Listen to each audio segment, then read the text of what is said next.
Hey friends, welcome back to another episode of Theology in the Raw. The 2-day Exiles in Babylon conference in Denver, Colorado is just a few days away, October 4th and 5th. All the information is at theologyintheraw.com. We're talking about discipleship in an election year. We're talking about sexuality after purity culture.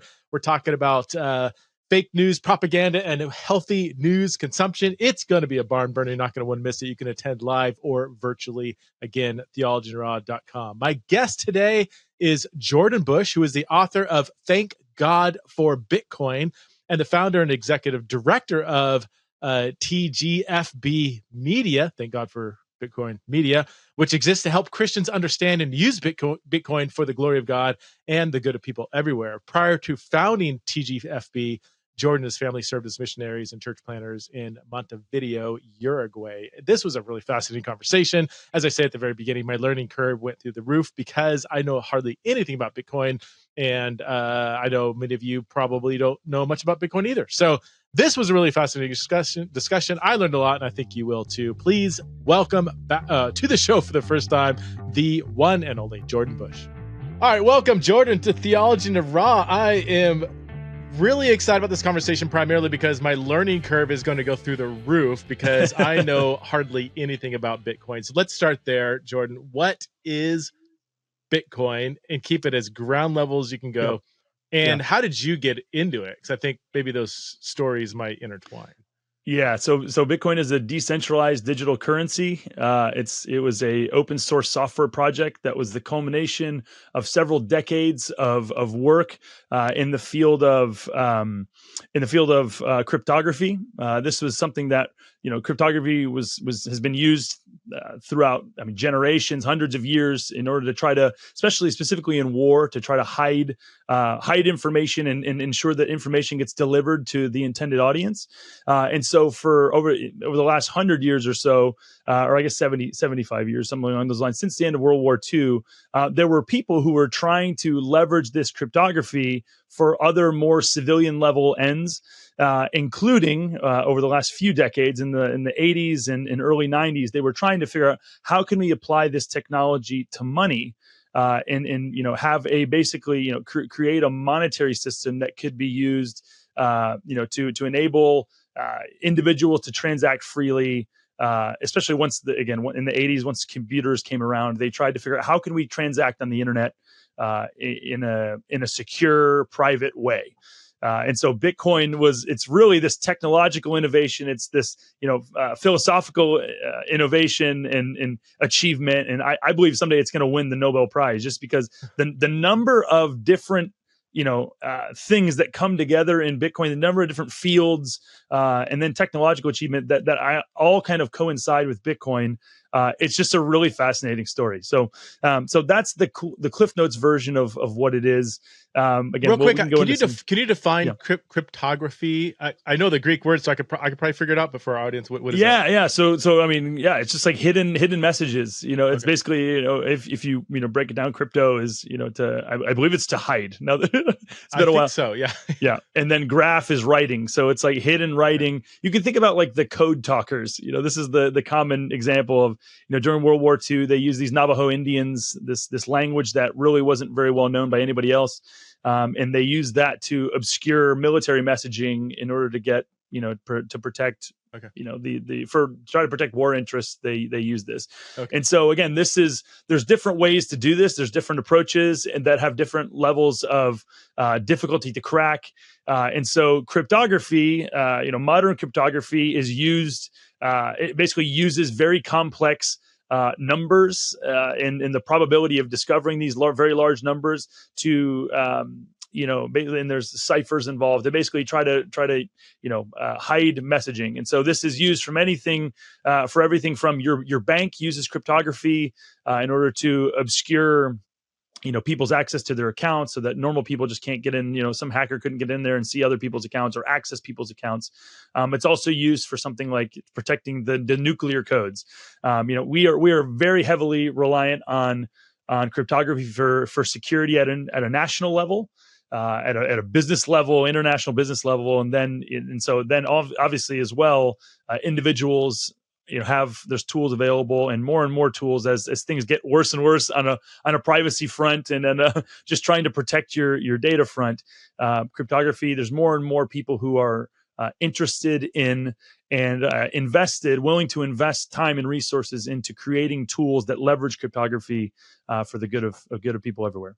Okay, awesome. I'm sure if people are still a little bit like, okay, I'm still trying to get around, I'm sure some of the gaps will be filled in. But yeah, how did you get into Bitcoin? Yeah, so my road to Bitcoin was not your typical one. I grew up in a Christian family. We were, I would say, if anything, we were like rhinos, like or like neocons. Like we were, my parents voted for George Bush, and very much Republican, and those kind of things. And so I grew up, I cheered when the Iraq War started. I remember just saying, I look back with shame and saying like awful things about how we should go over there and kill people. I'm a Christian, like but just like this was the kind of the ethos in which I was did the same thing. To me, it was like an outflow by Christianity to celebrate killing as many people in Iraq as we could. That was like, of course, I would want that because I'm a Christian. Yeah, exactly. And of course, Iraq and, the people had nothing to do with 9/11. Like, of course we'll go in there and, all kinds of stuff. So that was kind of where I started politically, and then get through near the end of my college years. I had started listening to like Glenn Beck, and I was like, wait, this more like libertarian, these guys, like they make some good points. Yeah. And then, heard about Ron Paul, and again, he had a really profound impact on me, the limited effect. And so, again, I was at a Bible college. I was wanting to be a pastor and missionary. So I was not spending lots of time, studying economics. And so then, I bought some gold and silver in 2012.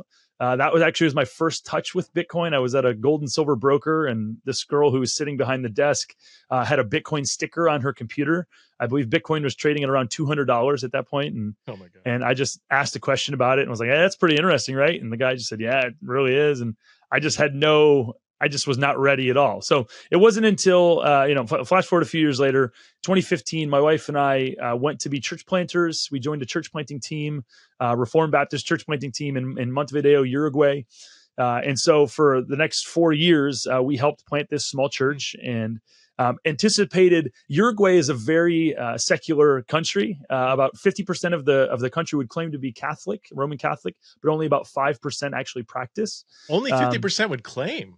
Yeah. Yeah. So again, it's still like nominally but even relative to the rest of Latin America, that's still a very small amount. Catholicism has a pretty big stronghold in Latin America. Right. But then the other 50%, out of the other 50% of the country, 40 of them would claim, and these numbers are a few years old, so it's probably even higher now, but 40% would claim to be either atheist or agnostic. And so, my wife and I, we had read, a bunch of Tim Keller and benefited from him. We were both philosophy majors in college. My wife was, doing papers on Derrida and Foucault and, all this kind of stuff. Wow. And so when we were moving to Uruguay, we were anticipating, going to be very winsome and, going to be Tim Keller of Uruguay, and, it was going to be great. And then we get there and find that, within a few months, half of our church members are Venezuelan immigrants. And so these are people who, very different culture, very different, just religious upbringing.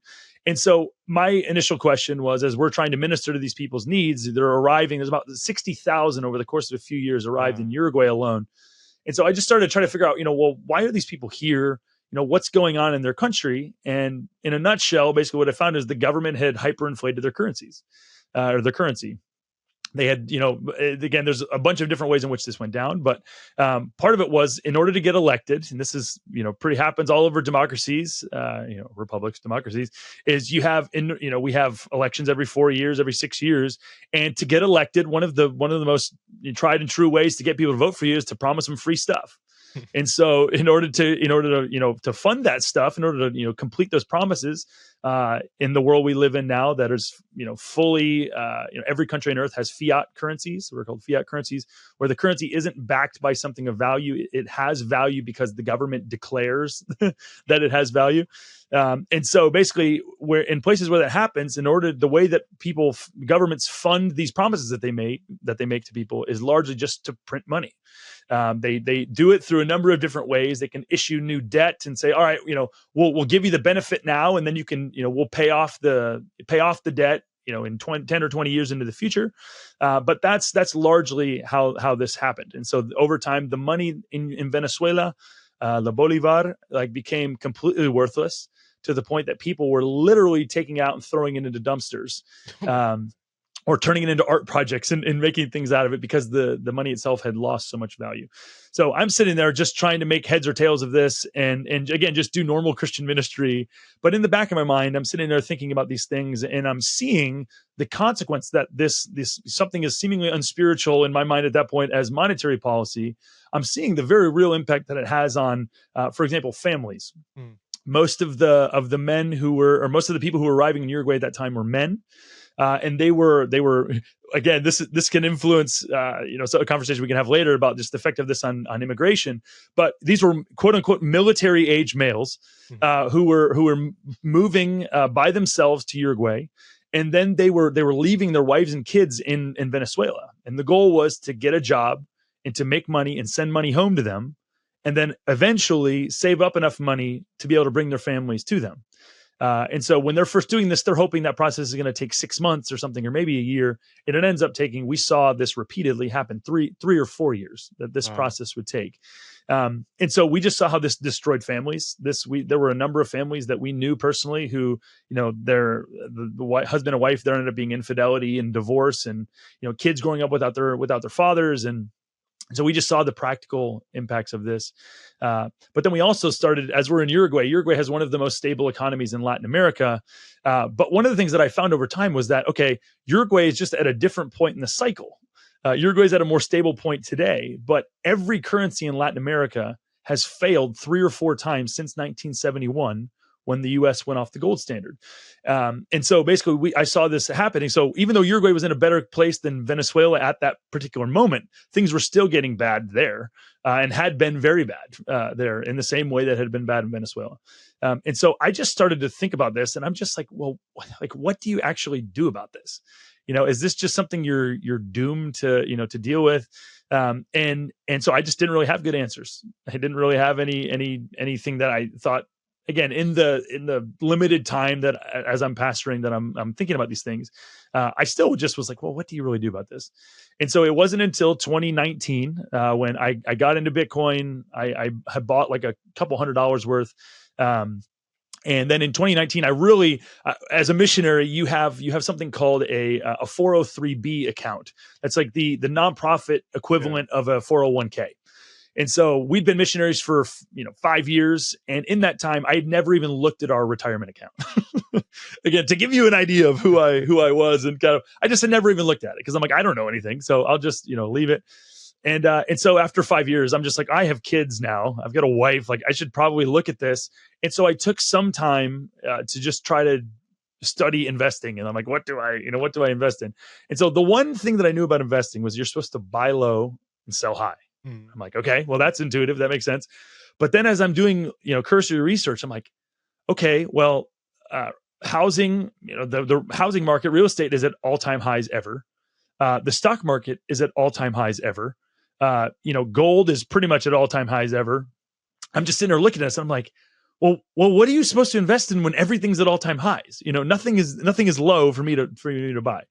And so then as part of this process, I just was like, all right, well, here's this thing, Bitcoin. Like, it was doing crazy things, gyrations in 2019. And so I just said, all right, well, what is this thing? I'm a philosophy major. I, pride myself on being at least a somewhat thoughtful person. So I'm like, I have no categories to even know what this thing is or to know how to think about it, whether positively or negatively. And so over the course of about a year, I just went on this deep dive of it really goes into Austrian economics, and then it goes into history and philosophy and all these things. And through this time, I just found myself just really amazed at amazed by what Bitcoin was, and then just the goal with which Bitcoin was created to, the problem that Bitcoin was created to solve. And so, just the more that I got into it, and I just found it more and more interesting, and started to see the parallels and the points of intersection between what my Venezuelan and Uruguayan brothers had and were experiencing, and the thing that Bitcoin was created to solve. Because at the end of the day, what I came to realize was that Bitcoin, which was created in the aftermath of the 2008 financial crisis, was created. The creator specifically talks about the fact that he objected to the fact that in the aftermath of the 2008 financial crisis, all of these banking entities were just bailed out. They had been profligately gambling, just awful things, and yet none of them experienced the consequences. It was largely the normal people who lost their homes, who lost their jobs, who lost all these things. And so the fact that a government could create money out of thin air to bail out bankers and other entities who, again, were in the wrong. And the people who would bear the burden of that decision would be normal people. He's like, this is just an unjust thing. And so he wanted to create a currency that a government couldn't hyperinflate. A government couldn't create more units of if it seemed well to them. Real quick, is that what you just said there? Would that be the kind of, if you can reduce it to a soundbite? Yeah. Is that one of the fundamental aspects of Bitcoin, that this is a monetary system that is uncontrolled by the government? Correct. It's a monetary system that a government does not make the final decisions about, and can't do that, just due to the way that it's constructed and the way that it's built. All right, you got me hooked already. Keep going. So I mean, this is kind of where, again, as I'm going through this, I'm also pastoring the church. I went from being this very content number two, leading music and doing one-on-one discipleship with largely young men. We had one of our teammates had a family crisis, and so he was the guy who was pastoring at that point, and so they had to go back to the States for a number of months at least. And so we had a decision to make, which was, are we going to stay here and continue ministering and I'll kind of take his place, or are we going to, move back to the States and just do something else? And so again, my language abilities at that point were fine. I could speak Spanish, but pretty much overnight I go to preaching every Sunday.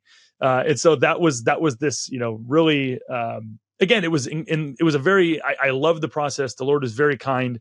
And even in spite of the fact that the situation was more difficult, for native Spanish speakers to tolerate this gringo who doesn't speak anywhere near as well as they do, the Lord was very kind, and they had a lot more patience for me than than me and my wife anticipated that they would. And so for the next 2 years, I solo pastored the church. So as I'm going down the Bitcoin rabbit hole on the side as I'm doing sermon prep and pastoring this church.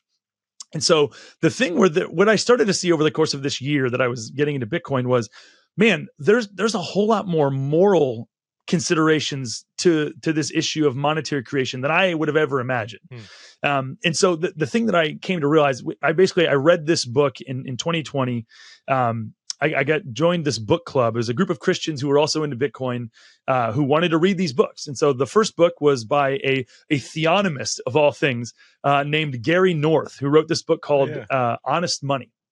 Huh. It's a primer to this topic. It's written at like a 9th grade reading level. It's a fantastic book. But it was just hilarious to me because all the other guys who I was in this group with were the farthest thing you could possibly imagine from theonomists. I'm the closest, but still was nowhere near a theonomist. So we read this book, and it just basically goes through. I'll give one example. Gary North talks about how there's moral dimensions. Christians have done great work to articulate that there's moral import to what you do with money.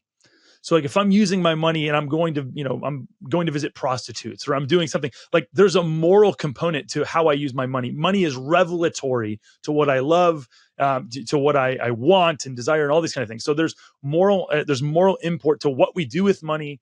And so that I had a good grasp on. But what Gary North talked about is that monetary creation actually has moral import as well. And so this, as I'm reading this book and as I'm thinking through this, I was like, okay, yeah, that makes sense.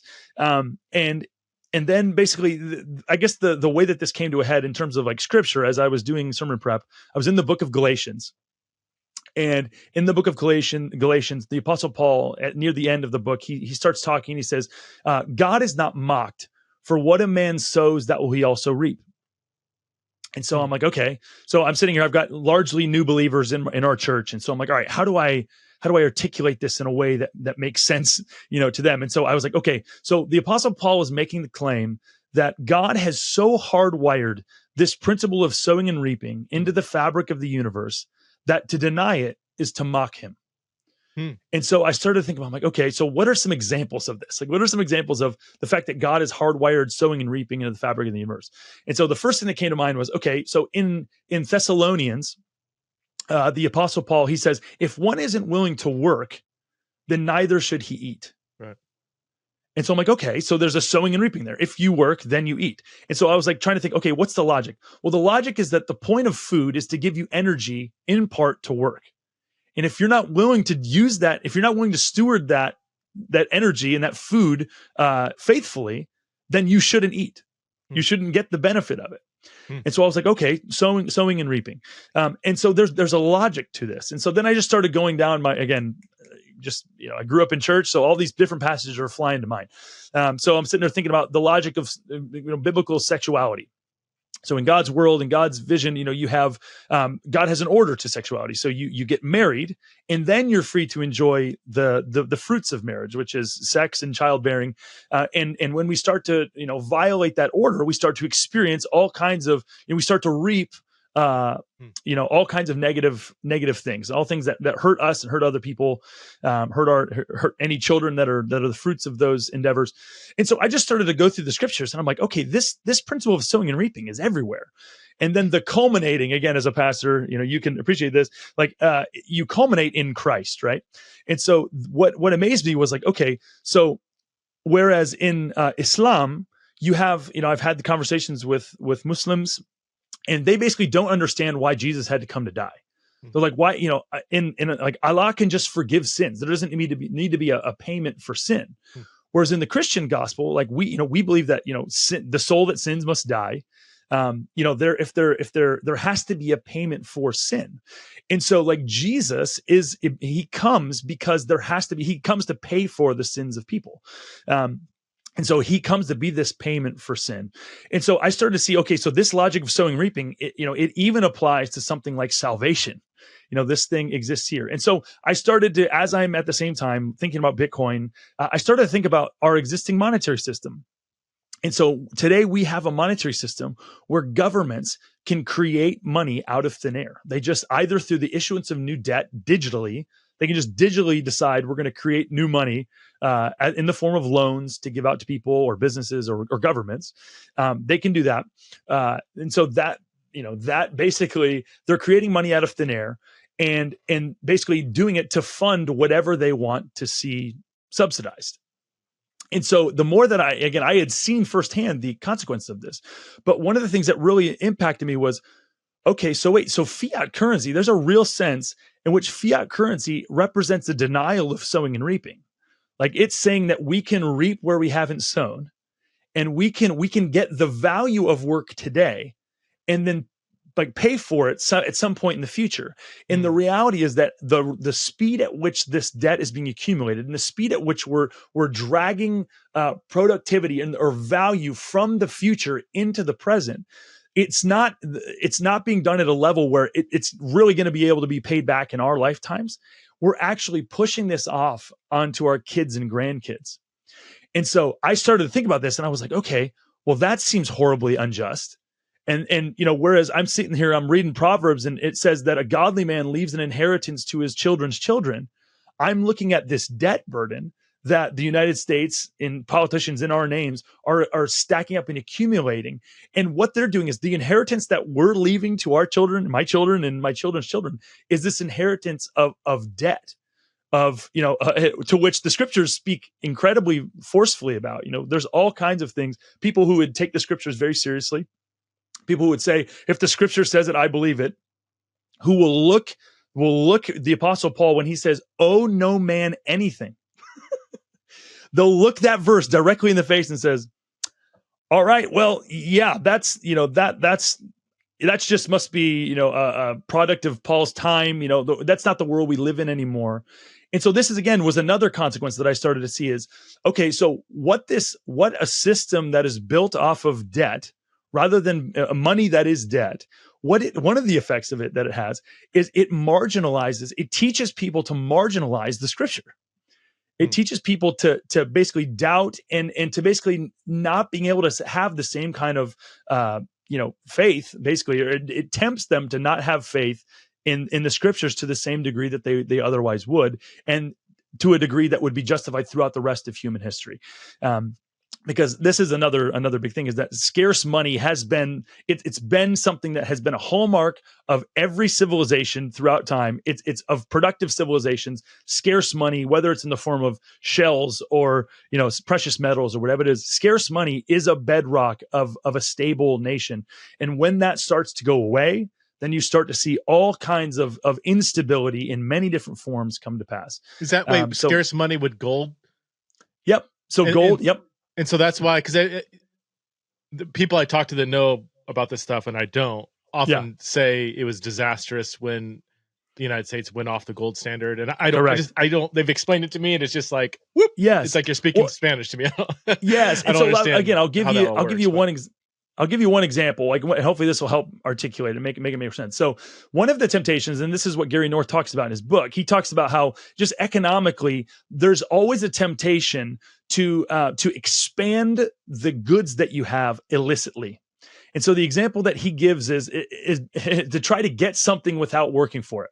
And so the example that he gives is in wine making. He said, one of the things that you'd have sellers of wine who, initially when they're selling, they're marketing, they're saying this is 100% wine. Like, this is great wine.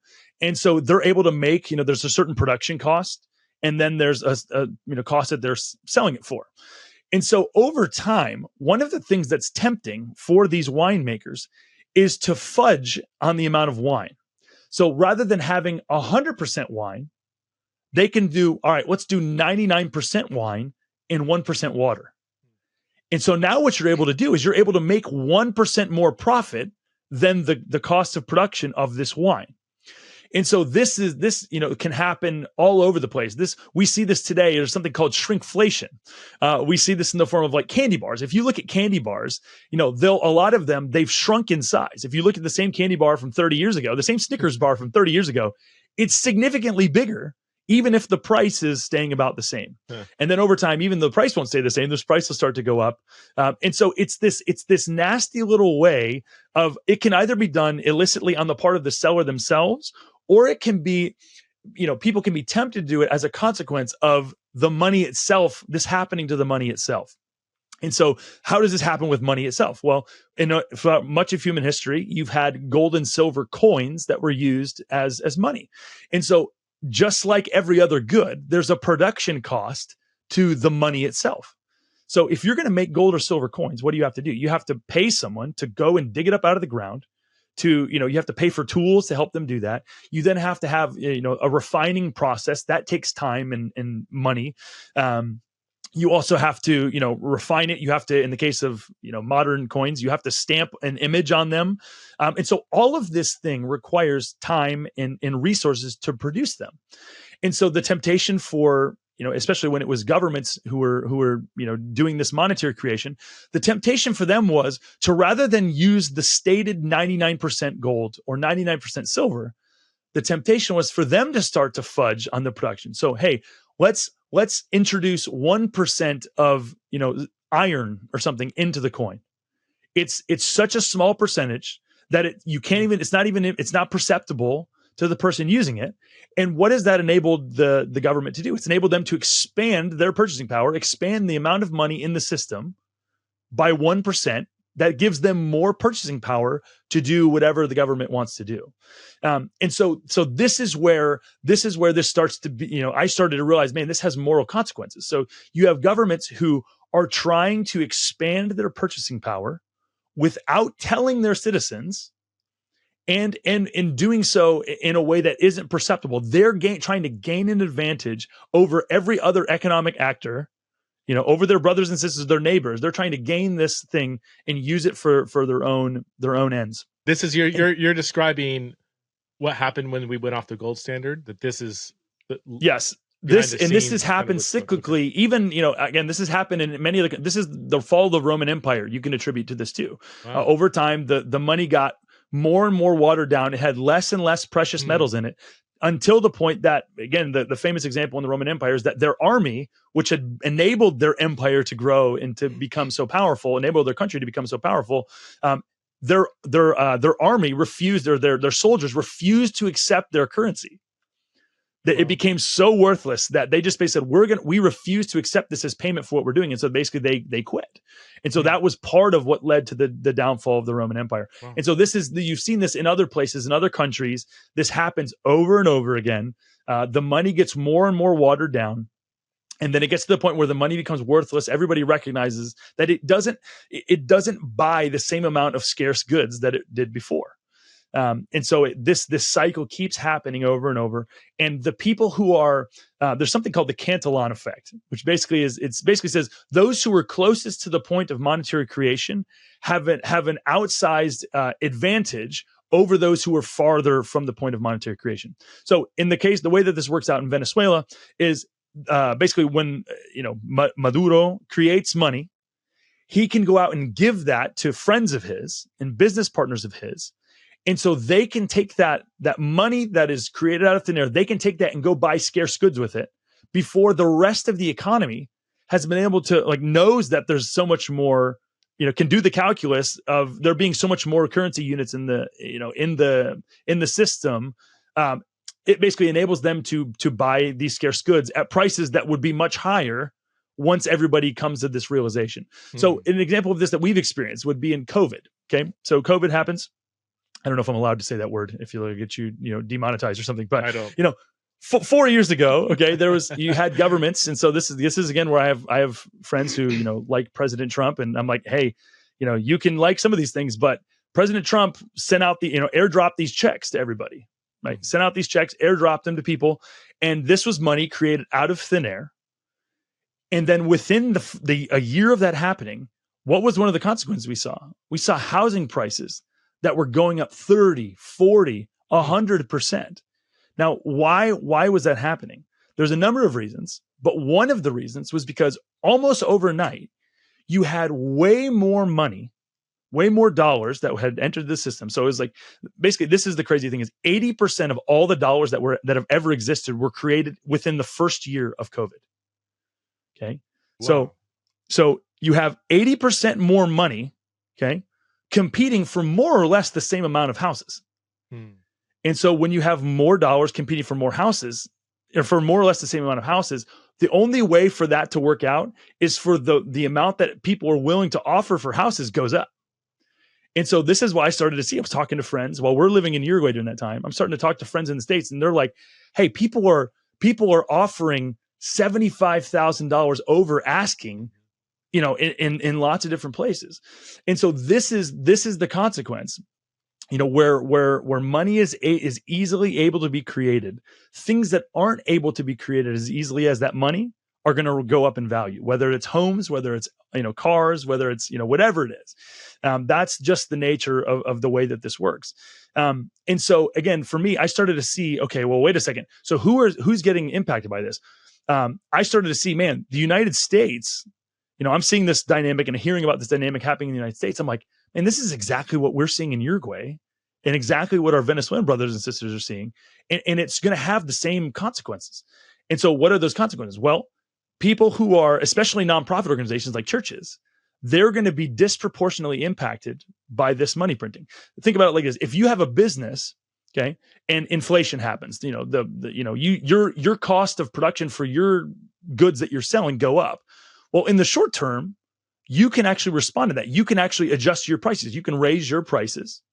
And then that will, that can allow you to kind of keep pace with the inflation. But if you're a nonprofit organization, you're a Christian school, or you're a church, or you're some other charity, the only way for you to adapt to that rising level of inflation is for you to either go to your existing donor base and raise more money, or you have to spend resources that you already don't have and go find new donors and do that however you can. Now that can be done licitly. Okay. That can be done totally legitimately. Your church could grow or, whatever. But oftentimes what this does is it tempts people to be forced to deviate from their initial mission in order to try to survive economically. And so one of the ways that I experienced this was in the Bible college that I went to. The first year that I got there, for the first time in their history, it had been the school had existed for 50 or 60 years. They began offering business courses. in order to try to draw in new students who wouldn't otherwise consider their school. And so again, this was a last gasp, desperate attempt for them to try to make the economics that were increasingly working against them. It was to try to get them to make these things work. And so again, I've seen this, that school actually closed down like a month and a half ago. And so college. The college that I went to. And so I've seen this happen with more and more Christian schools, more and more, Christian universities. They're having a harder and harder time making ends meet. And while there can be issues of stewardship and issues of, unfaithfulness and all kinds of, bad things that it can be some of their fault. At the same time, there's many of them who they're struggling to survive for something that isn't their fault. It's the fault of governments and banking entities that are, producing more and more money at an ever increasing rate. And so basically they're out disproportionately affecting people that are just trying to live their normal lives. What would the produce, because I've heard this, that it's bad for the economy to just print money. Yeah. Why do we do it? I mean, I would assume that there's really smart economists that disagree with that, right? Or what would be the counter argument? Correct. Correct. And so this is where this gets really interesting, right? And this is where the theology comes in. So the question that really set me down the Bitcoin rabbit hole of like trying to figure out what this thing was this question of what is money? Okay. And so because I'm sitting here, I'm like, okay, I could give an answer to this, but the little question in the back of my mind is by what standard? Like what is the measuring stick that I'm appealing to give this understanding? And I just realized I don't really have a good one. Like I don't really have a principled answer for thinking about what money is. And so a lot of these a lot of the difference and the difference of opinion that would happen between different economists comes down to this question of like, what is money and how do you know? And so one of the things that happens, one of the reasons for this difference is that there's money is different things to different people, and it's different things at different times. So there's typically people will largely agree that money has three properties, or has three uses. So money can be a store of value, a medium of exchange, and a unit of account. Okay, so store of value. I go out and I work. I deny myself. I go serve my neighbor. My neighbor is grateful for my work, and so he gives me something that something of value in return. Money is the most it's called the most saleable good. It's the easiest. It's the thing that makes up most transactions in an economy. So a store of value. Basically, this is a way to store the value of the work that I've done. That's one function of money. Another function of money is a medium of exchange. This is probably the one that most people think about today. It's the most easily accessible. Yeah. This is the thing that I give in exchange for other stuff like that. That's definitely true of what a money is. But then a unit of account. This is this principle of money is something by which we denominate most everything else. So when we go to the store, you're not going to see prices on the shelf of, how much are these almonds? Well, they're 12, this bucket of almonds is 12 bananas. We don't do that. Scarce goods like that, commodities, they don't make good monies by and large. So these are three uses for money. Now, what happens is you have a lot of economists today, they will focus primarily on this medium of exchange, and they'll talk about the importance of it's called like this, the velocity of money. So what is the rate at which money is moving through an economy? And their belief is that, we need to have money moving through. The most important thing is that we have money liquid in the economy, moving through the economy as fast as we can. Now, again, that is an important thing.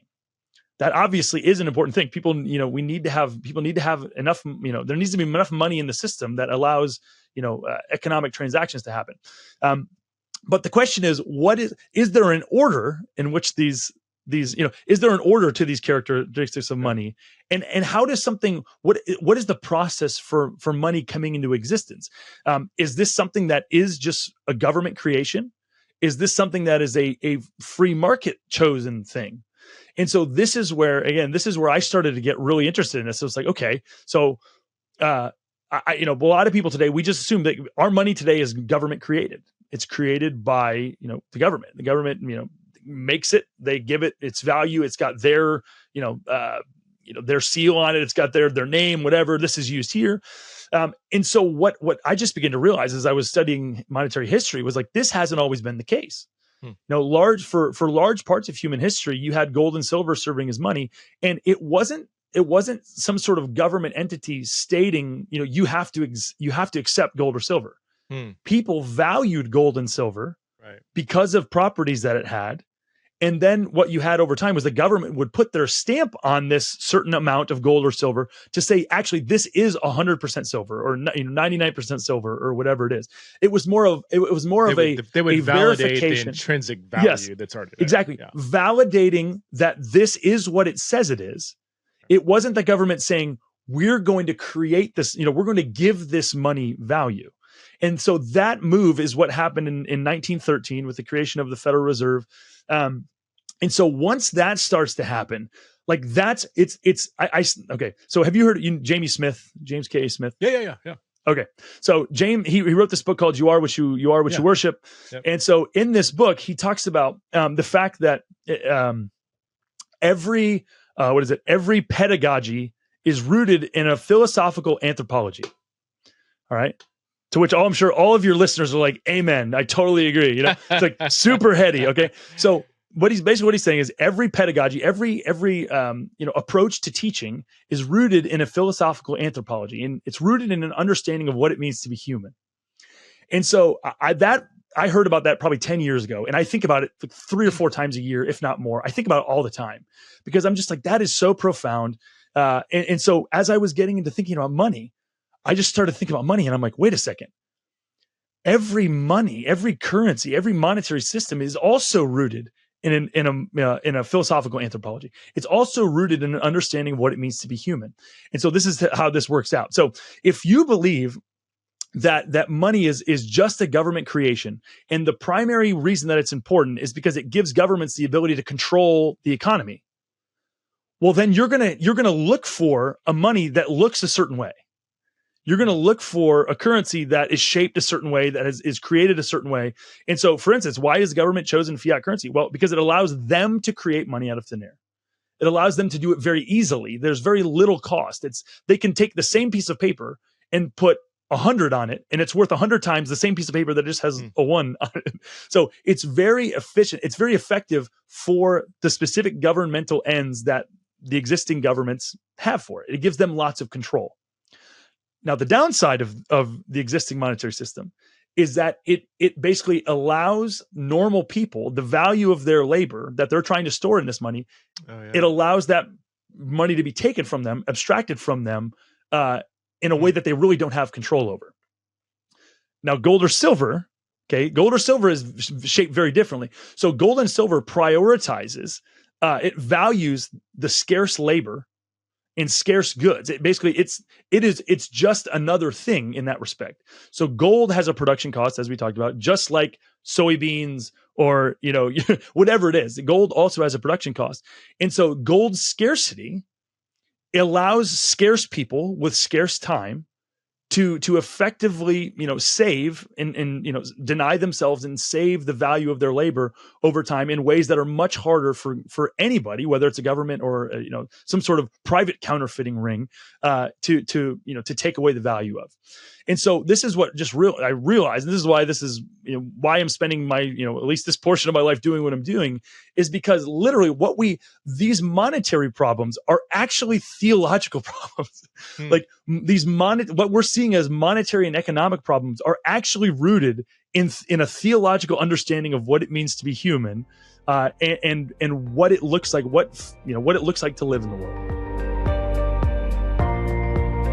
Hey friends, if you're a regular listener to the podcast, you know that I'm a huge fan of AG1. AG1 is a foundational nutritional supplement that gives me an energy boost and no caffeine crash like coffee does. In just 60 seconds, you can get your daily dose of vitamins, minerals, pre- and probiotics, adaptogens, and much more. That's why I've been drinking AG1 for over a year and a half now, and I can truly notice the difference. One of the things people sometimes don't realize is how important a healthy gut is for your overall well-being and health.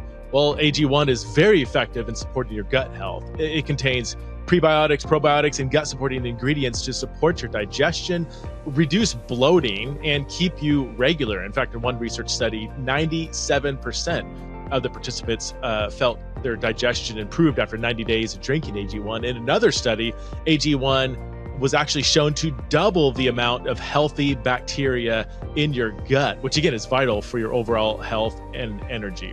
So start with AG1 and notice a difference for yourself. It's a great first step to investing in your health, and that's why they've been such a proud sponsor for the podcast for so long. Try AG1 and get a free bottle of vitamin D3K2. I take that every other day as well.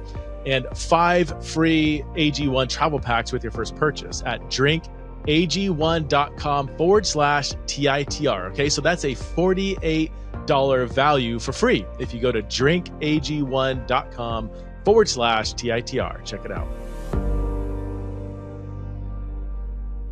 Can I add to that? And I wonder if this is like a no-brainer for you and a Christian approach to Bitcoin. But in the Old Testament, access to land was access to wealth. Yes. And land is arguably the or one of the most central themes, at least in the Old Testament. I would even say the overarching unfolding story of Scripture, from Eden to new creation and so on. Correct. Well, land was very intentionally, access to land was put in the power of the people. Correct. And any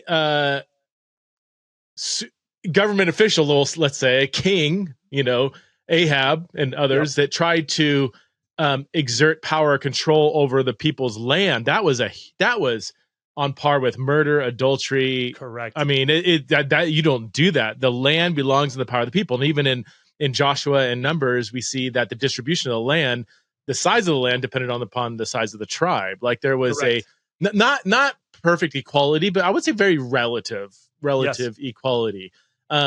People, and even in the Old Testament, you have a system of, if you can work, you should work. If you can work, you're an able-bodied human and you are not working, that is sin. And when I say work, I'm talking sun up, sun down, 6 days a week. We're talking 50 to 70 hours a week. Roughly. So there is a principle of hard work built into it. And so all the capitalists go, yay, Now there was, if you fell upon hard times, a bunch of starving bunnies ripped through your carrot patch, there were safety nets through the power of the people that were built in. The year of Jubilee, the 7-year Sabbath, and so on, and the don't harvest the edges of your grain.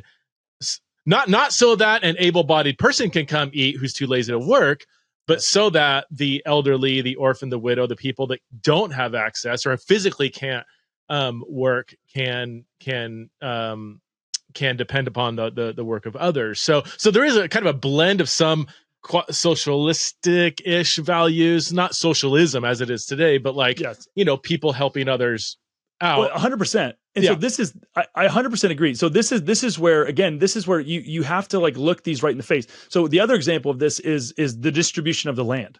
Yes. This distribution of the promised land. What does God do? He squares off the entire land and gives it to each family. And to the people. Each family, to the people. Yeah. The government, the elites, the government, the kings, the leaders, they are completely divorced from the people's access to wealth. Would that be a main biblical argument in favor of something like? Yes. Basically, what my basic contention is that governments were never intended to have this type of godlike power. The difference is this. So really, again, we could sit here and talk about. So if you're trying to figure out what is money, you have to figure out what is the standard by which you're answering this question. And you can't get too far in trying to answer that question until you come to you have to answer another question, which is, what is government? And so because again, what are the responsibilities of government? And so again, I look around at our world today. And again, you could just descriptively, we are in a moment of definitional crisis where people are struggling to figure out what are men, what are women, what is marriage, what is government? You could go down the list of and people just don't have answers to this. And you can just sit here and you're like, well, yeah. I mean, if you don't have an agreement on these things, it's going to be really hard. You're going to have a fractured society. You're going to have it's going to be really hard to get things done in a lot of and you're going to have lots of things breaking down. And so again, I would expect to see exactly what we're seeing right now, if that was the case. So again, I think that this is, getting back down to, we had initially, when we were talking before we hopped on here, we talked about the fact of like, you asked like, do you come from like more of like a libertarian background? Yeah. And I basically said the difficulty with even answering that question is because we talk about the government as if it's like this one, like equal, everyone agrees on like, this is what government is. When in reality, like when I look at the government, I definitely see, like, I would probably get described as more of a libertarian, but it's because when I look at the government, I look at it like a morbidly obese person who like it's so morbidly obese. It's consumed so many things and taking on so much weight and responsibility for things that are outside of its purview that it can't even do the things that it was designed to do. And so I look at it like this. And so again, compared to a lot of people, I probably would get, called a libertarian, more libertarian, but it's just got to do with the fact of like, the government was never intended to do everything. And we have a government that, by virtue of the fact that it creates money and can create money out of thin air to fund anything that it wants to around the world, both here and around the world, it's gotten to this level where it's become worthless in a lot of ways. Can I, on the political side, because and this is just my very small observation based on limited, evidence, it seems like the types of people that are into Bitcoin would be more either on the right, political right, or libertarian, which doesn't really fit neatly in, but it's just its own kind of thing. Whereas people on the left, which would be more pro big government, are against it. Is that too clean? Is that a generally true observation? I would say it's a generally true observation, but even with saying that, so again, this is why this is not like it is a political issue. Like money is political just by its nature. But at the same time, like there's tons of things. Like imagine, I mean, the at least in name, like the left they care for the downtrodden, right? Like this is a lot of what the policies that the left wants to pass are done, or the justification for them is, hey, we need to care for people who don't have someone to care for them. Like we need to have this safety net for older people and like, okay, so now what could be more in line with that idea than the fact that the government, like one of the greatest causes of income inequality is the fact that governments through creating trillions and trillions of new dollars are stealing the purchasing power of the weakest among us. Like it actually is. So again, the current financial system actually ends up hurting the poor, not helping. 100%. It preys on the poor in order to basically to the benefit of those who have scarce assets. So like if you have scarce assets, they will get more valuable over time. This is what you were talking about your stock portfolio. This is why one of the best things, largely speaking, that you could do for stocks over the last 40, 50 years is just to really just leave them. Yeah. Because like, again, there's variables to that. Like there's technological, innovations, companies that come along, but like, I mean, in large part, like you don't really need to trade in and out of them day to day because those scarce assets are going to go up in value over time. Poorer people don't have access to scarce resources like homes or whatever. And so their cost of living, both from their food, their rent, whatever it is, all of those things are getting exponentially more expensive. Again, here in the United States, we're starting to see these things. But again, every country on earth, almost every country on earth over the last 50 years since the United States went off the gold standard, the United States, and by virtue of the United States going off, the rest of the world going off of, the gold standards, having a currency that's connected to a scarce good, they've seen their currencies fail 3 or 4 times. And so imagine, this is where this really clicked for me was I was a pastor in Uruguay. I'm looking around. We didn't have enough money to buy a building. But what I also saw was that very few churches were able to afford their own buildings. And so imagine, again, since 3 to 4 times these currencies have failed since 1971. So on average, every 13, 14 years, the currency fails. So imagine, Preston, you have, you found a church. And, your church starts growing. People are being incredibly generous. They start giving. You start saving up to buy a building. You start saving up to hire additional staff. And then after, you do this for 10 years, you are 2 months away from being able to, pay cash for a building, praise the Lord, and your currency fails. And so now that money that your people denied themselves for years and gave sacrificially now becomes worthless. And so this is the effect. We've seen this happen all over the world. And so, it's disproportionately affecting the poorest people, not only in the States, but the poorest people around the world. Yeah. And so I look at this and I'm just like, as a Christian who cares deeply about the name of Christ being proclaimed and known in the nations, like missions efforts get harder and harder with every year that goes by. The missionaries themselves, when we started raising support to go to Uruguay, we were living in a big city. The amount of money that we had to raise changed. It increased about $2,000 over the course of 7 years. And so what does that look like? That means I, as a missionary, have to spend more time reaching out to people in the United States, reaching out to churches and people and trying to raise this money. And so it's this hamster wheel that makes people have to think about money to an increasing degree. And it has all kinds of other negative effects. I mentioned, oh, go ahead. Well, you go ahead. You finish your thought, and then I've got another. And this is so one of the things that I love about Bitcoin and this topic of getting at the root of a lot of these. It kind of cuts to the heart of a lot of these things that are otherwise get made to be partisan issues. So one of the effects of this, or one example of this, is immigration. Immigration is this hugely controversial thing. You have on the right, you have people saying, "Hey, this isn't sustainable to have millions of people coming into your country and then also paying for them to for healthcare for them and all these kind of things." And they're right. Okay, that's unsustainable over time. On the left, you have people saying, "But these are people, these are largely people who are suffering in their own countries. They can't afford to live," and they're right. Okay. So the best, now again, we had people in our church in Uruguay who were Venezuelans who, again, I love them to death. Now, if we just took a step back and we didn't just think about this from the standpoint of how is this going to affect me? And we answered the question, what would be in the best interest of, in this case, the Venezuelan people? The thing that would be in the best interest of them would be if they didn't have to leave their wives and kids and didn't have to leave their countries whom they loved and didn't have to try to seek shelter in some other currency, in some other economy, other places. Like, we can probably all agree that would be the ideal situation. That would be the most sustainable thing. Now, again, why are most of those people leaving these countries? They're moving because their currency has gone to zero numerous times, and they're trying to get to a more stable thing so that they can provide for their families. Now, what on God's earth does that have to do with Bitcoin? Well, one of the prime examples that we've seen of this is in the country of El Salvador. El Salvador made Bitcoin legal tender a number of years ago. And by making Bitcoin legal tender, one of the consequences of this is that Bitcoin is one part of the equation.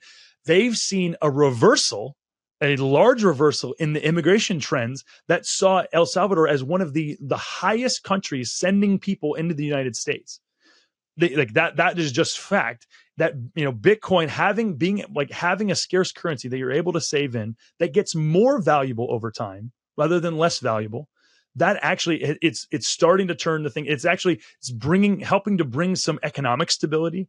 They also have a president who's helped to bring some political stability, who's exercised a willingness to crack down on a lot of the gang activities. So I'm not trying to sit here and say Bitcoin is this panacea that fixes everything, but it's one tool in the tool belt. A scarce currency, whether it's gold or Bitcoin, whatever it is, a scarce currency helps to bring stability to otherwise desperate people. Yeah. And so I look at this and I'm just like, okay, rather than just sitting here bickering left and right and never being able to come to an agreement, because there's this elephant in the room that both sides are ignoring. That's literally the root of it's the root of a lot of the immigration that you're seeing. Like, if we talk about this thing and we start to see changes on that level, it's actually much more productive.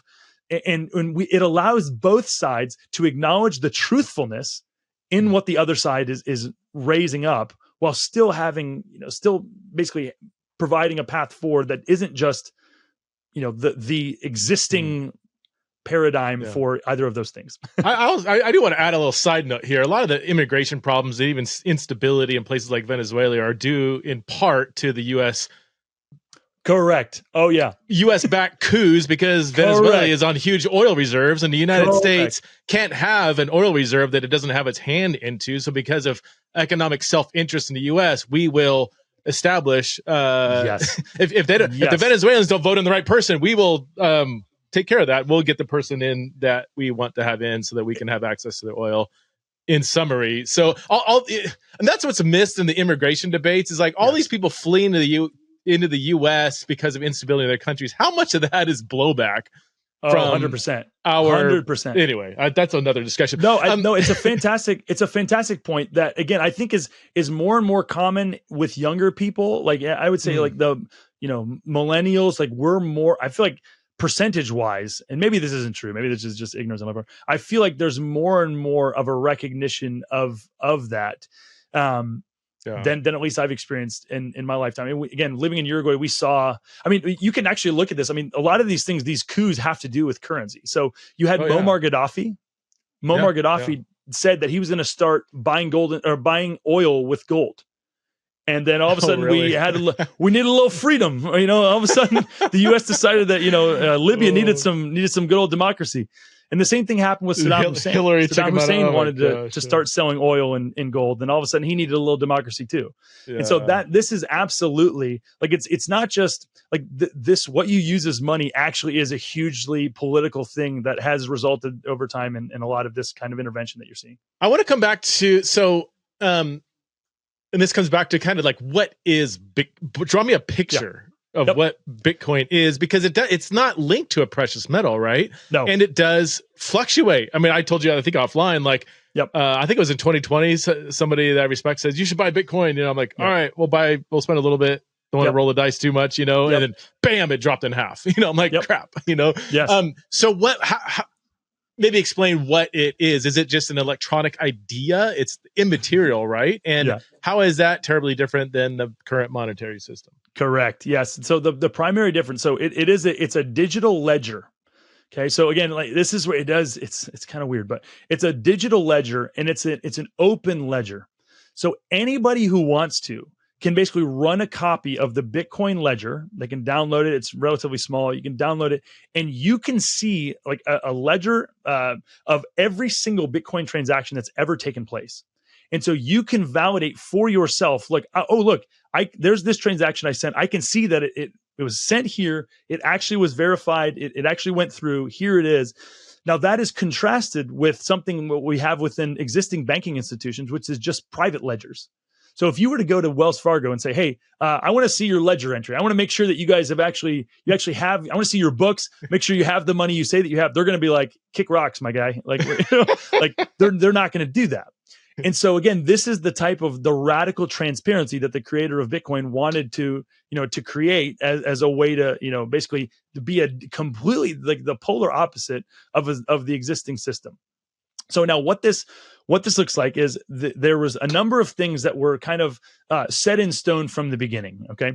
So one of these things, what the creator decided that there were only ever going to be 21 million Bitcoin. So this is like a rule that was set within the Bitcoin protocol, and basically you can't change it going forward. It's impossible to change the rule. Again, you'd have to literally the amount of energy that you'd have to expend. It would be literally impossible. It's impossible. So they just said, all right, there's going to be we're gonna. It's just like God created the world. We're going to define where things begin, where things end, and so the number of Bitcoin in existence is one of these things. So 21 million Bitcoin, and that never changed. That will never change. It will always never be 21. change. Yep, never change. Impossible to change. And again, so when you say there's 21 million of them, that's just a ledger. Even that doesn't really. It's an electronic ID. It's just.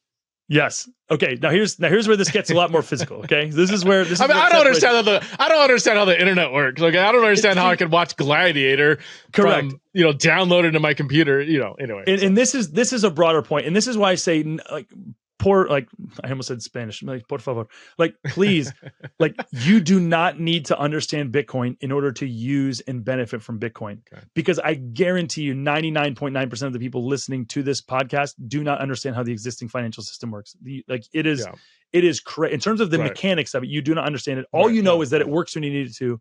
And that same thing is true of Bitcoin. Mm-hmm. So Bitcoin, where does Bitcoin come from? Like, how do you access? So these 21 million Bitcoin exist, but how do people get access to them? And so this access happens through a process called Bitcoin mining. Now, this is a highly controversial thing among different segments because it involves energy usage. And so what this requires is there's only two ways to get Bitcoin. One is either to buy a specialized computer that is designed only to mine Bitcoin. And you have to basically, people, largely when people do this, they have lots of these computers. So you have to pay for the electricity, the energy needed to power them, which requires a lot of energy. You also need someone to service them when they break. You need a place to keep them. There's all kinds of there's a production cost to Bitcoin. So there's certain, you have to, special kind of computer. Correct. You have to go buy that. Correct. I don't know what that means. Mining. Yes. So I think in order to physical rock or something, but yes, mining exactly. Bitcoin, okay. And so the term of mining, it comes from the fact that there, again, to the same thing the same idea that we talked about with gold, there's a production cost. Mm-hmm. There's also a production cost for Bitcoin in a way that there is not a production cost for fiat. For fiat currency, the overwhelming majority of fiat currency is created digitally, just created digitally. It's not even printed. We've all seen the money printer go burr memes. And then that actually is part of it. And again, the production cost, we're like, well, there is paper and it's like, yes, okay, yeah. Yes, there is, but it's minimal when, again, the same piece of paper can have 100 on it and it's worth 100 times more than the same piece of paper that has 1 on it. So you need it. There's only 2 ways to get Bitcoin. One is to, invest in the computers, the energy, all these kind of stuff, and then actually mine it, or to buy Bitcoin from somebody who's already done that process. So there, it's actually, now again, why does this matter? Because again, the scarcity and the value of this, the concreteness comes in part from the fact that there is real world scarce energy that has to be sacrificed in order to produce Bitcoin. There's no free lunches. There's no free Bitcoin out there. And then you have people who say, oh, well, it's just this digital thing. You can just create it out of thin air. It's like, okay, well then go ahead and go try to do it. Go try to convince someone to give you Bitcoin for free. You won't be able to do it. Like one Bitcoin today is $60,000. And that just continues to go up over time as more and more people understand it. More and more people are incentivized to do it.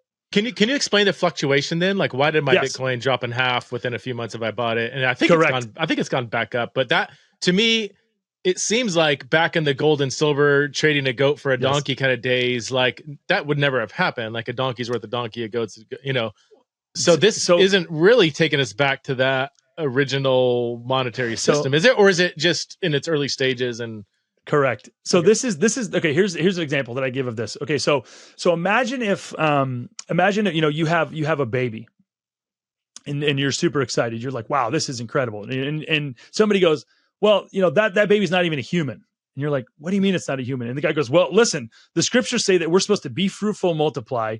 Can this baby be fruitful and multiply? No, he can't. So like, how is this a human? He can't even fulfill the guidelines that God gave to what it means to be human. And your answer would be dude, you'd be like, dude, calm down. Like the baby's like a couple of days old. Like it's going to happen. Like this thing it's got all of the requisite, hardware for this to happen. It's just it's not reached a level of maturity where this can happen.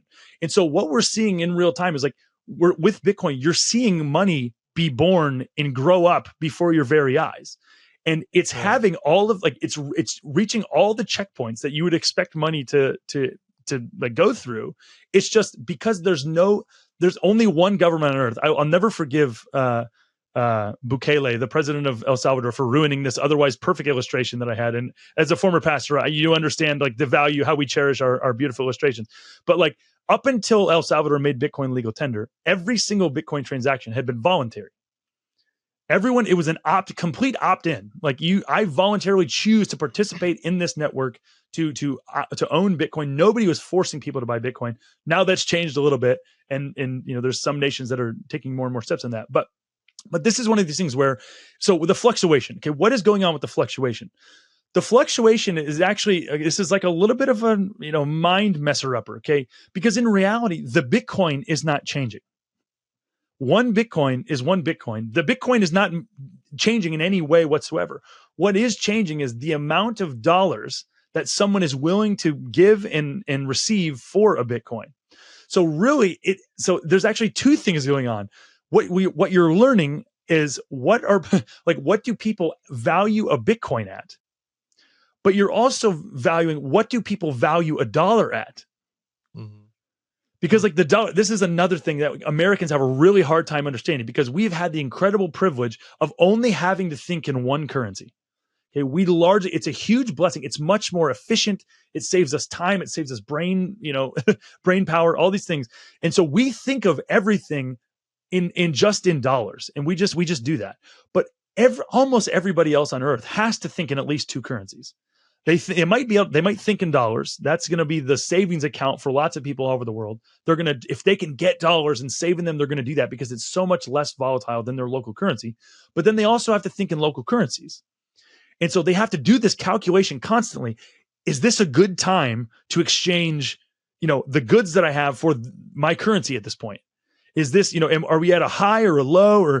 And so they're constantly having to do this. They're constantly having to figure out whether or not it's a good time to exchange. Now, Bitcoin is still a baby. Bitcoin has been around for 15 years, but only 1% to 2% of people on earth own any of it.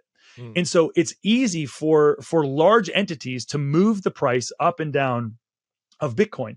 But again, the fact that Bitcoin's price is changing rapidly doesn't do anything. It doesn't have any material impact on Bitcoin itself in how it works and how it operates. You're talking about, it's like this. Here's another example I give all the time. So if somebody were to say, if you were to say Jesus is Lord, and somebody goes, well, no, he's not. Like, look at there's billions of people who don't even acknowledge Jesus. And you're like, well, no, but he actually is Lord. Like he's the king of the universe. Like, it doesn't matter. Let God be true and every man a liar. You could sit here and like, this is literally the same kind of argument. It's like Bitcoin is money. People are like, but it's not though. Like, most people aren't accepting it. And it's like, okay, but people accepting it does not say anything about whether or not it is money. Can it serve those three functions for which money can be used? And absolutely. It's how you define money, right? People think it's not a paper dollar or it's not tangible, but that's not necessarily, you can't reduce the definition of money to the dollar. Exactly. And so you're talking about maturity. The other example I give is this. So again, it seems the volatility makes it seem like this is somehow a downside. Okay. Like this is a reason to avoid Bitcoin for a lot of people. They're like, I'm going to wait till it gets stable. Okay. Now I want you to think about, imagine if an alien came down. Imagine if an alien came down and he asked you, he looks at this fruits and vegetables. And he's like, hey, where do those come from? And you go, okay, well, yeah. So, we imagine you're a farmer. We plant these seeds in the ground, and we plant these seeds. We plant these seeds in the ground, and then they start to grow over time. And then they produce these trees and these bushes and whatever, and so the alien's like, okay, cool, tell me more. And you go, yeah. So then the trees and the bushes, they produce these fruits and vegetables. And so the alien's like, wow, that's incredible. That seems almost like magic. And you're like, yeah, it's pretty great. And then we get to the point where we harvest them and we eat them, and they actually sustain us. They give us life. And if we didn't have the nutritional benefit, we would die. And so the alien's like, wow, that's pretty, it's pretty a pretty important part of your life. And so you're like, yeah. And so then a couple months later, everything dies. And the alien goes, what do you mean? This thing that gives you the vital life source that you need to survive, everything dies. And you're like, well, yeah, no, everything dies. And so the alien goes, well, that seems really volatile. Like, why would you be so dependent on a system that's so volatile? And you'd go, well, no, because everything usually it comes back. And you're like, well, the alien goes, well, how do you know it's going to come back?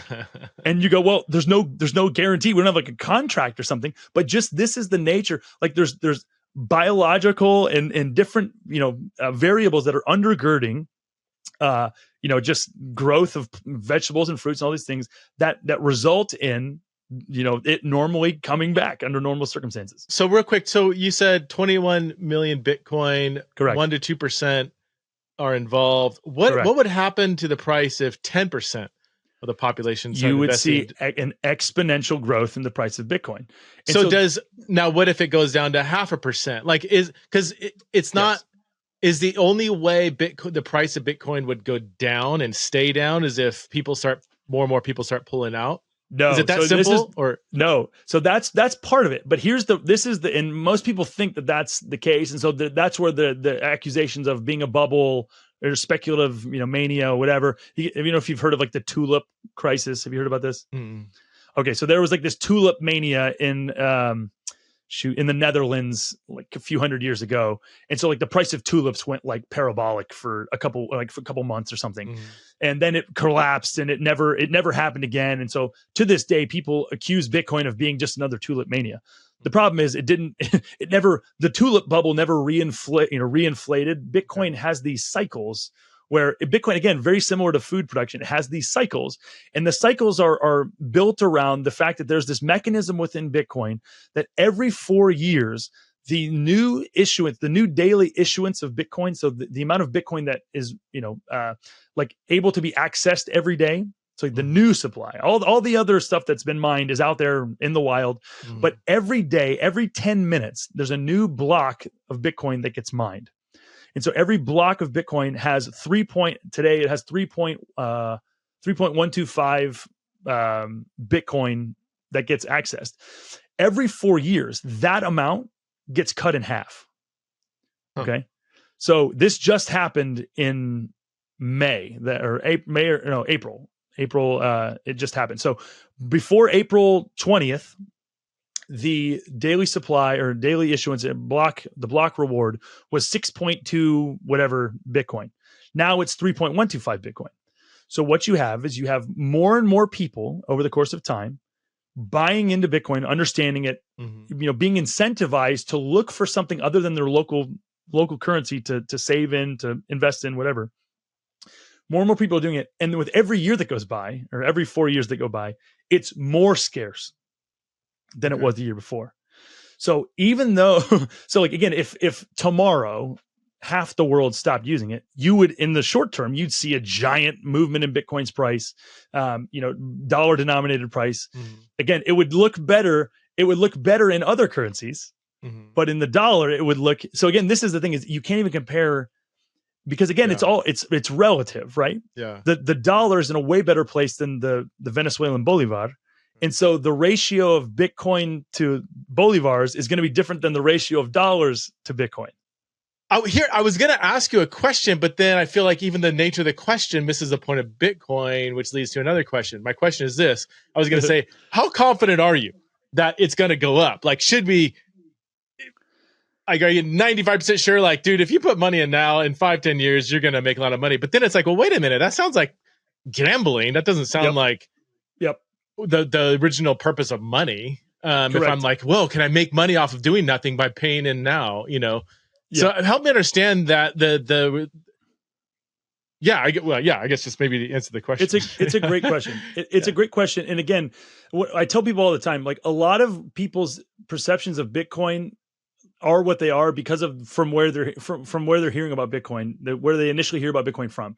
So a lot of Americans think about Bitcoin as a speculative investment vehicle because they're hearing about it from that standpoint on CNBC, or you hear about the high school kid that bought in and 2 years later is a billionaire or whatever. Exactly. Exactly.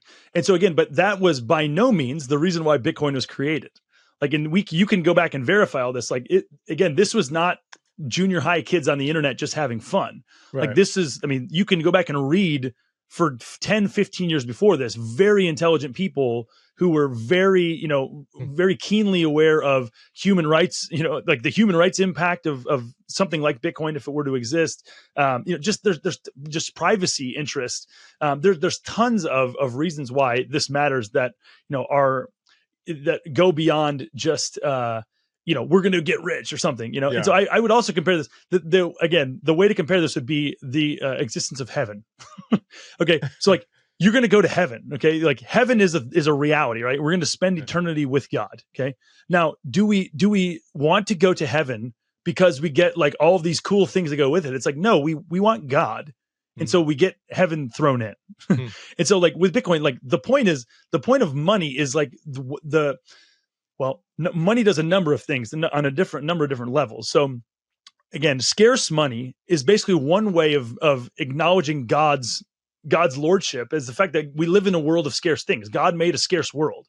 And so by submitting to having a scarce money, it's one way of saying, all right, Lord, we agree with you that we're not in a world where we're the gods, where we can just create limitless things anytime we want to.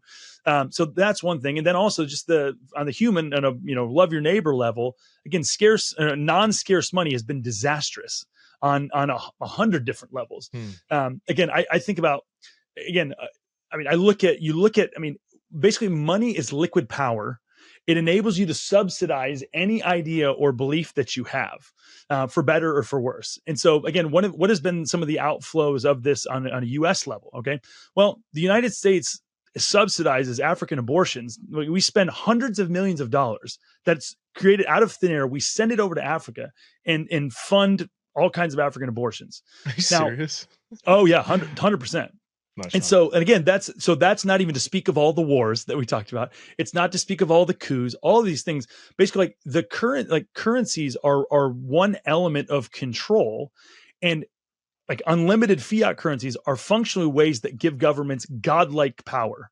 And so, like this is at the end of the day, like this is a big issue. Like this is a big consequential issue that, again, even if Bitcoin, like, yeah, the money, like the monetary return is way down the list of reasons why Bitcoin is important. Bitcoin is going to be valuable because it does all these other impacts. So it's removing my money, which I have sowed and I'm reaping, from the government messing with that and redistributing the money that I've already sowed to fund all kinds of, and I'm totally on board with that. So yeah.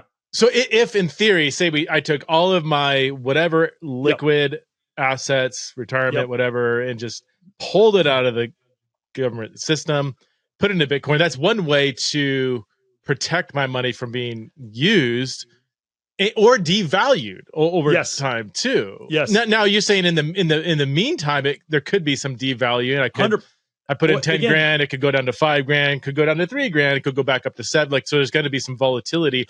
How confident are you in the long run? I don't really know how you would define that. 10, 50 years. Well, hopefully not 50. I'll be dead by then. Might be dead in 10 years. Yeah.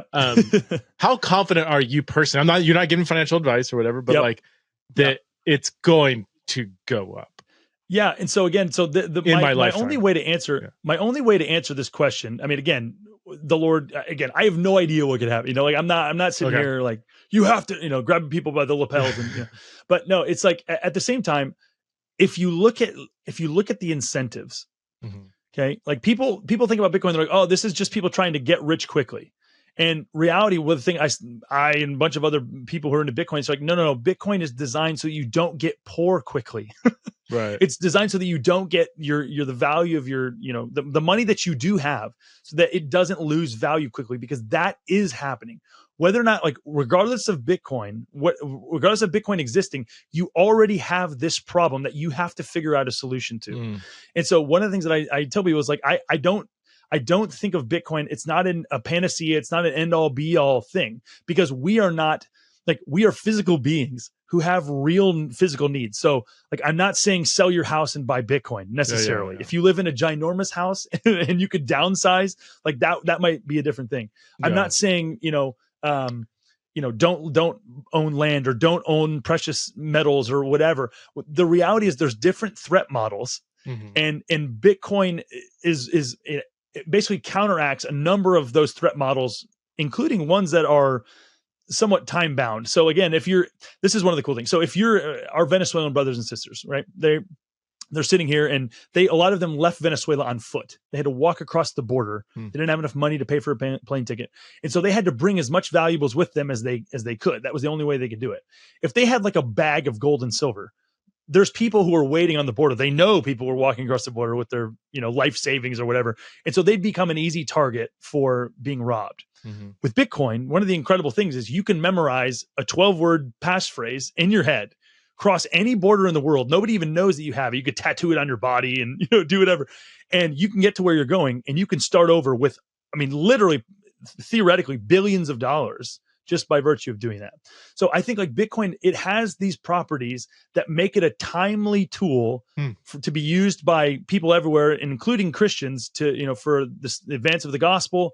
I know I have friends who are in countries around the world where they can't, the SWIFT system is blocked for them. So they can't send dollars. You can't send dollars from a US bank account to a bank account in those countries. So Middle East, Russia right now, and you can still send Bitcoin all day long. And so some of them, their missions organizations send them Bitcoin because they can't send dollars. And so Bitcoin is solving, issues on that front as well. So again, there's a bunch of levels at which the incentives for people, Bitcoin overcomes problems that nothing else in this moment does.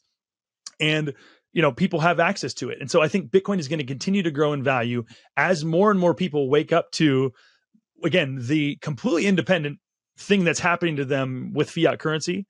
They're going to be looking, it's going to motivate them to start to look for alternatives, and Bitcoin is going to be there to be one of those alternatives. Jordan, I got a lot more questions, man. We're just getting started, but I got another interview here in a minute. Man, you've given us a lot to think about. Where can people find your work or hear more about this if they want to dig deeper? Yeah, so I was one of the authors of a book called Thank God for Bitcoin, The Creation, Corruption, and Redemption of Money. You can find that on our website or on Amazon. Our website is tgfb.com. Again, we exist to help Christians understand and use Bitcoin for the glory of God and the good of people everywhere. I host a couple podcasts. You can find those there. We write articles and a bunch of stuff. And then we just got done doing our big conference, which was in Nashville. So yeah, you can find out more information there. Awesome. Thanks, man. Twitter. Yeah. Thanks for being a guest on Theology and Raw, man. Really appreciate it.